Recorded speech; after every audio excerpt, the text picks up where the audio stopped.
Welcome back po sa ating channel. Sa video na to ay i-share ko sa inyo kung ano po yung naging dahilan kung bakit lumalagitik or maingay yung ating pang-ilalim ng ating multicab, no?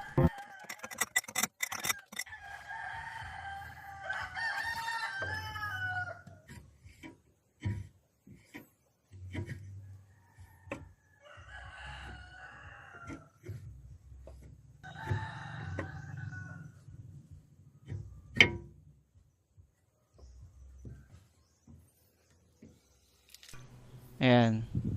Pag maluwag po yung slip ring, ito yung nangyayari yan, maingay yan.